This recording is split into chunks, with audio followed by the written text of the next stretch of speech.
Okay, welcome to our fourth podcast in our series on ecology. This one is going to kind of pick up with where the last one left off, in that we are not going to forget about coevolution, but this time we're going to apply this concept to coloration in animals. Okay, so please remember we are still talking about communities, interactions among different species with each other. Okay. We talked about ways in which different species can interact, and talked about coevolution, which is simply evolution of one species in response to another species that it is interacting with. We talked about this in terms of defense, and so on. We are now going to talk about it in terms of coloration. Cryptic coloration is the first type of coloration we'll talk about, and cryptic coloration, if you're cryptic, you're hard to figure out. Well, in cryptic coloration, you are going to be hard to see in your environment. You will evolve in response to the environment in which you live. For example, all of these animals that I'm showing you pictures of right now have adapted to blend in to their environment, which in general, and most of these, seems to be kind of a pebbly, rocky, barky type. So this kind of gray speckling is a very beneficial adaptation for these animals. However, this animal is kind of one of my favorites, though I do love the other ones too. They're very, it's amazing how well they blend in. But this animal, which is basically a praying mantis, it's just that it's a really cool tropical one, is essentially perfectly adapted to look like a leaf, which I'm sure you can, which I'm sure you can see. Here is his wings, and some little leg structures here. Here's his head. It's just amazing. He even has veins that are made to look like a leaf. You'd never know he was there. If you were looking to eat something, you wouldn't see him. So why would natural selection favor these? Obviously, if you can't be seen, you can't be eaten, and you will get to reproduce and pass on your excellent camouflage to your offspring. Okay, so that's cryptic coloration, which is simply co-evolving along with your environment in which you live. Now, there's another type of coloration called mimicry. Okay, before we talk about mimicry, let's talk about warning coloration, or it's also called aposematic coloration. Aposematic coloration is simply when you have a bright color, some kind of color that warns other organisms that they really don't want to eat you because you will not taste good, you may poison them, you may have a stinger that's going to hurt them, whatever. Some kind of warning coloration, bright colors, aposematic coloration, same thing. Now, that is one type of adaptation all of its own.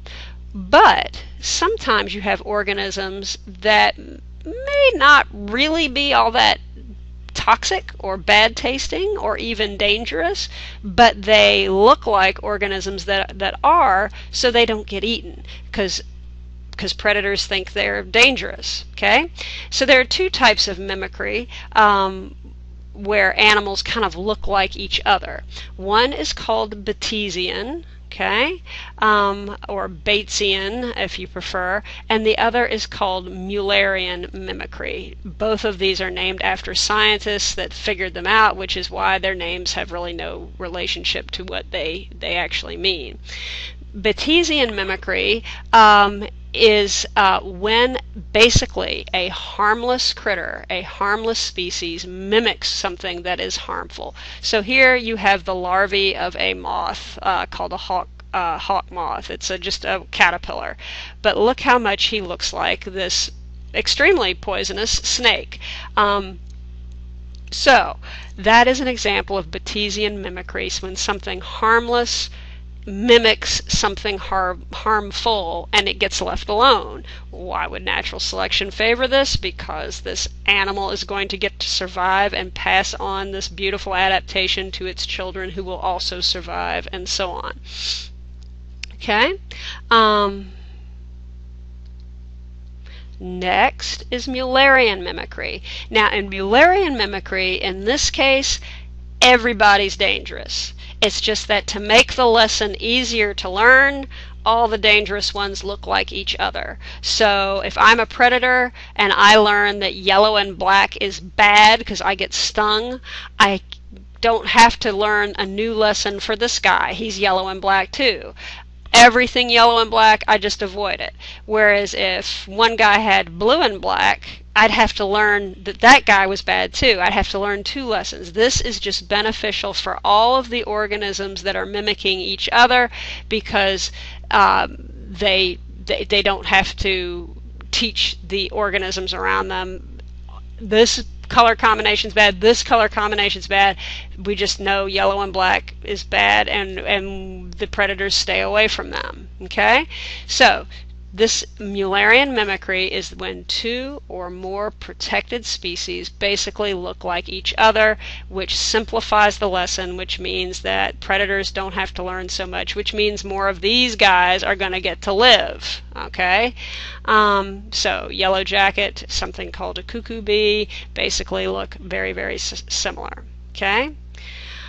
Yes, Mullerian mimicry. All right. So what kind of mimicry are we looking at here? A coral snake. Okay, red next to yellow can kill a fellow. Very toxic snake.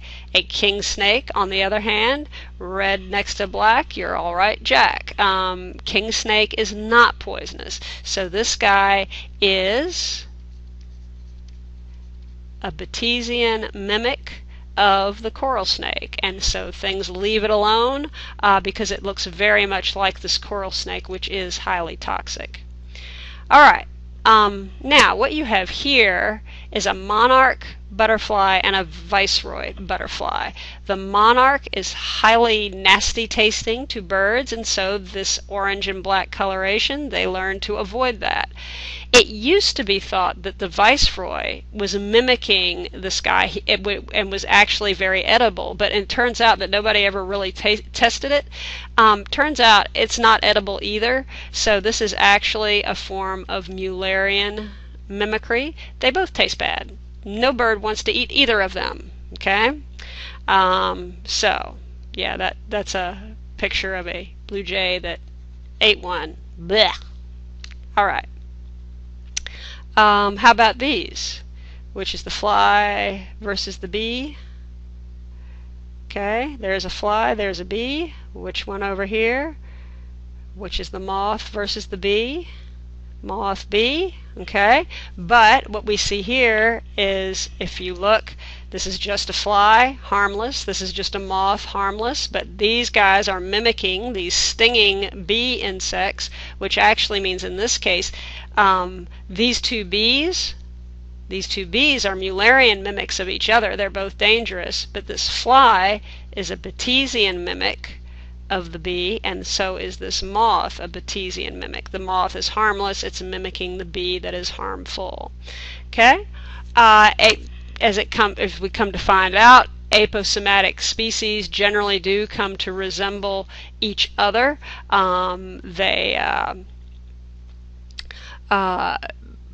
This warning coloration, this motif is often repeated in nature. We see it over and over. This orangey, blacky combination and yellows and things as being pretty toxic. So again, no doubt helping to teach predators to avoid one color scheme is more beneficial than them having to learn a lot of different ones. Okay? And we've already talked about that. So I really think that this really has nothing to do with anything, but I will show it to you just because it's amazing. This flower is co-evolved with this particular insect, and it is co-evolved to the point which its flower parts look like a female of the species. So this guy sees that flower part and thinks, ooh, it's a female, and so he tries to mate with it. As he tries to mate with it, he gets dabbed with pollen, and then he'll fly to the next flower and try to mate with the fake insect on the next flower and pollinate the flower, and so on. So this is just a really dastardly trick by this flower to get pollinated, coevolution, if you will. Okay? Anyway, but that has really, well, it sort of has to do with mimicry, I guess, because the flower is mimicking the female of this insect species. So, but it's not really Batesian or Mullerian mimicry. All right, that's it, I believe, for this podcast. Thank you for watching.